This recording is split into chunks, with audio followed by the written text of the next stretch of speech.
नमस्कार दोस्तों, स्वागत है आपका समाचार कैरी हिंदी न्यूज़ चैनल में। और आज मैं मौजूद हूं देश की राजधानी दिल्ली के जंतर मंतर में। दोस्तों, बड़ा गंभीर विषय है। जहां देश के पहलवानों को इस समय मैट पर और कुश्ती पर अभ्यास के लिए होना चाहिए था, वो सड़कों पर बैठे हैं और लगातार आज 5वां दिन है। हमारे साथ जो विभिन्न खापें हैं, जो विभिन्न तपें हैं, सरदारी है, वो पहलवानों के समर्थन में यहाँ पहुँची है। पाड़म 360 खाप, जो दिल्ली की सबसे बड़ी खाप है, उसके प्रधान है भाई चौधरी सुरेंद्र सिंह सोलंकी। वो लगातार यहाँ पर जुटे हुए हैं, डटे हुए हैं और आज 5वां दिन है। लगातार चौधरी सुरेंद्र सिंह सोलंकी अपने तमाम तपे, खापों और सरदारी के साथ यहाँ पर पहलवानों के समर्थन में है। तो सुरेंद्र सिंह सोलंकी से जानते हैं क्या रहने वाला है। 3 माह पूर्व भी ये पहलवान धरने पर बैठे थे, लेकिन कमेटी ने जो निर्णय लिया और जो सारा वाक्य है वो सुरेंद्र सोलंकी जी से ही जानते हैं। प्रधान जी, बहुत बहुत स्वागत है आपका। जी धन्यवाद। 5वां दिन है, लगातार आप पहले दिन से डटे हुए हैं। 3 माह पहले भी पहलवान यहाँ पहुंचे थे। कमेटी में जो भी बातें हुई, आपके मुंह से जानना चाहते हैं वर्तमान में क्या स्थिति है। देखिए, सबको मालूम है और बड़ी दुर्भाग्यपूर्ण घटना है कि देश का खिलाड़ी जो अंतर्राष्ट्रीय लेवल पर देश का नाम रोशन करता है, उनको आकर सड़कों पे बैठना पड़ा है। और आप सबको मालूम है कि लगभग 3 महीने पहले भी ये खिलाड़ी यहाँ पर आकर बैठे थे और उस समय इन खिलाड़ियों ने किसी भी सामाजिक संगठन का और राजनीतिक संगठन का समर्थन लेने से मना कर दिया था। इनकी बातचीत सरकार से चल रही थी, लेकिन हमने फिर भी अपना समर्थन इनको दिया था। सभी उत्तर भारत की खापों ने दिया था। लेकिन उस समय पे हमें ये लगा कि हो सकता है इन खिलाड़ियों के इसके ऊपर कोई राजनीति ना और खिलाड़ियों को इनका न्याय मिल जाएगा, जिस तरीके से सरकार से बात चल रही थी। लेकिन वो कहीं ना कहीं पूरा एक तरीके से ढोंग और इनके साथ धोखा हुआ है। और जब इन खिलाड़ियों ने आकर यहाँ पर बैठे और उसी दिन शाम को अपील की कि हम सभी खाप पंचायतों से अपील करते हैं कि वो आए और हमारा समर्थन करें, तो कल मेरे से दूसरे मीडिया के साथी ने भी पूछा कि आपकी नाराज़गी नहीं है। नाराज़गी हमें अपने बच्चों से नहीं हो सकती, और वो हमारे ही परिवार के बच्चे, अगर उनके ऊपर कोई दुख और पीड़ा आती है तो हमारा फ़र्ज़ बनता है कि हम उनके साथ मजबूती से डटे रहें। और जब इन्होंने अपील की, तो क्योंकि ये दिल्ली का मामला था और दिल्ली की एकमात्र खाप पालम 360 खाप है, हमारा दायित्व बनता था हम सबसे पहले आकर इन साथियों को अपना समर्थन दिया। और मैंने सभी खापों के प्रधानों से बात भी की और लगातार सभी आ भी रहे हैं, सभी का समर्थन भी आ रहा है। सभी किसान यूनियन के संगठन भी आ रहे हैं, सामाजिक संगठन भी आ रहे हैं।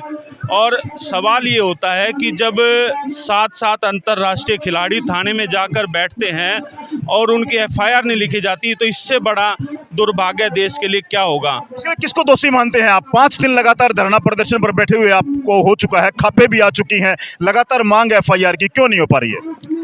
मुझे लगता है इसमें पूरा प्रशासनिक सिस्टम और केंद्र सरकार जिम्मेदार है। कहीं ना कहीं बिना सरकार के इशारे पे कोई भी प्रशासनिक जो है कोई भी फैसला इस तरीके का नहीं ले सकता। जबकि सुप्रीम कोर्ट की डायरेक्शन है कि थाने के अंदर कोई भी महिला जाएगी तो 0 FIR तुरंत होगी। और बड़ा आश्चर्य होता है कि 4 दिन बीतने के बावजूद भी देश के अंतर्राष्ट्रीय खिलाड़ी अगर सड़कों पे सोने पे मजबूर हैं और उनकी FIR तक नहीं होती, तो उससे आगे की उम्मीद क्या लोग करेंगे। इसमें एक बड़ा विषय भी है जांच कमेटी की रिपोर्ट का। क्या आपने वो रिपोर्ट पढ़ी है या सार्वजनिक हुई है रिपोर्ट अभी तक? उस रिपोर्ट में जो निर्णय लिया गया है, जैसे पहले पहलवानों को आश्वासन दिया गया था, वो उठ गए थे, अब फिर से धरने पर आ गए हैं। जांच कमेटी की जो रिपोर्ट है उसके बारे में कुछ जानकारी आपको? जो मुझे इन खिलाड़ियों ने जानकारी दी कि अभी तक सार्वजनिक वो रिपोर्ट हुई नहीं है, लेकिन कहीं ना कहीं सूत्रों के हवाले से या इन खिलाड़ियों का भी जो आकलन है कि उस रिपोर्ट में उस दोषी व्यक्ति का जिक्र तक नहीं किया गया है। जबकि जो हमारी महिला खिलाड़ी जो वहाँ पर बयान दर्ज कराने गई, तो जो उस कमेटी के सदस्य थे वो रोने लग गए और उन्होंने कहा कि इनके साथ न्याय होना चाहिए। लेकिन कहीं ना कहीं मालूम नहीं किसका दबाव है, किसके दबाव में ये सब चीज़ें हो रही हैं, इसका आज तक हमें पता नहीं लगा। लेकिन मैं आपके चैनल के माध्यम से देश के प्रधानमंत्री और गृह मंत्री से अपील करना चाहूँगा कि इसको बिल्कुल भी राजनीति का मुद्दा ना बनाएं। और ये पूरे हमारे समाज की बेटियां हैं, अगर इनकी तरफ किसी ने आँख उठाने की कोशिश करी या इनके खिलाफ अन्याय हुआ तो वो बर्दाश्त नहीं किया जाएगा। किसी प्रशासनिक अधिकारी ने या किसी अथॉरिटी ने आपसे आके संपर्क किया है? यहाँ पर पहुँचे हैं, कोई बातचीत, कोई प्रस्ताव ऐसा कुछ आया है? अभी तक किसी की तरफ से कोई प्रस्ताव या कोई वो नहीं आया है, बल्कि दूसरी तरफ जो दूसरा पक्ष है वो उन महिलाओं को, जो खिलाड़ी हैं जिन्होंने आरोप लगाए, उनको डराने धमकाने की कोशिश की जा रही है। बड़ा दुर्भाग्यपूर्ण है और ये सब लोकतंत्र के अंदर हो रहा है, तो कहीं ना कहीं शर्मसार करने वाली बात है और इसका संज्ञान देश के प्रधानमंत्री और गृह मंत्री को तुरंत लेना चाहिए। अगर केंद्र सरकार या प्रधानमंत्री या भाजपा के लोग ये समझते हैं कि वो व्यक्ति प्रभावशाली है और उसका 4-5 सीटों पे प्रभाव है, तो ये भी समझ ले कि जो लोग यहाँ समाज के लोग आ रहे हैं उनका भी 200 सीटों पर प्रभाव है। तो वो ध्यान में रखते हुए एक तरफ 5 सीट और एक तरफ 200 सीट है। और दूसरी सबसे बड़ी बात, जो भी व्यक्ति हम समाज के लोग हैं, जो व्यक्ति ऐसी घिनौनी हरकत करता है, उसकी कोई जाति, कोई धर्म, कोई प्रदेश नहीं होता, और जो उसको बचाने वाले लोग होते हैं वो कहीं ना कहीं समाज को उत्पीड़न करने का कार्य करते हैं। तो ये ऐसा नहीं होना चाहिए। प्रधान जी, कब तक इंतजार किया जाएगा? एफआईआर जो आपकी मुख्य मांग है कि कुश्ती संघ के जो पूर्व अध्यक्ष हैं ब्रजभूषण, उनके खिलाफ एफआईआर होनी चाहिए, कब तक इंतजार करेंगे? खापे क्या फैसला लेने वाली हैं?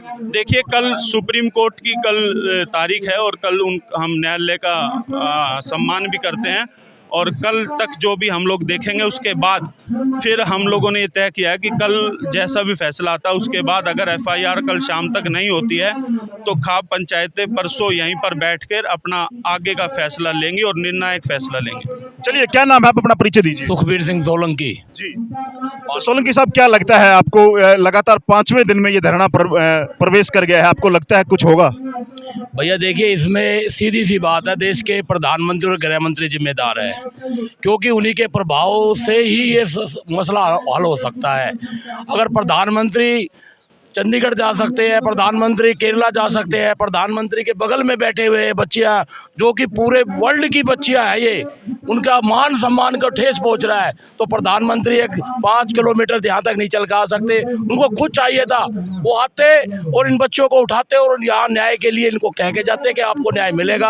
और ये बहुत ही शर्मसार है, पूरा देश शर्मसार हो रहा है, हमारी महिलाएं शर्मसार हो रही है, हमारा पूरा समाज शर्मसार हो रहा है। हम प्रधानमंत्री से फिर अपील करते हैं कि वो इस मसले को तुरंत हल करे। बिल्कुल। और देखिए, अब हमने बात की है पालम 360 खाप के प्रधान है चौधरी सुरेंद्र सिंह सोलंकी, जिन्होंने कहा है कि वो माननीय सुप्रीम कोर्ट न्यायालय का सम्मान करते हैं और कल तक का समय है, वो सुप्रीम कोर्ट की गाइडलाइन का इंतजार कर रहे हैं। कमेटी की रिपोर्ट को लेकर के भी नाखुश नजर आए हैं और इंसाफ की मांग को लेकर के इनका एक ही मानना है कि ब्रजभूषण के खिलाफ यदि वहां पर 7 पहलवानों ने जाकर के थाने में उनके खिलाफ एफआईआर करने की अपील की है तो तुरंत उन पर एफआईआर की जाए, ऐसा इनका मानना है। और परसों के बाद खाप पंचायतें कोई बड़ा निर्णय यहाँ इसी स्थल से कोई बड़ा निर्णय ले सकती हैं, ऐसा सुरेंद्र सोलंकी का दावा है, जो पालम 360 खाप के प्रधान है। और परसों तक इंतजार रहेगा, क्या परसों तक इस पूरे मामले का पटापेक्ष हो जाएगा या खाप पंचायतें जो इस पूरे क्षेत्र में प्रभावी रही है और खाप पंचायतों का बड़ा असर यहाँ देखने को मिलता है, तो क्या खाप पंचायतों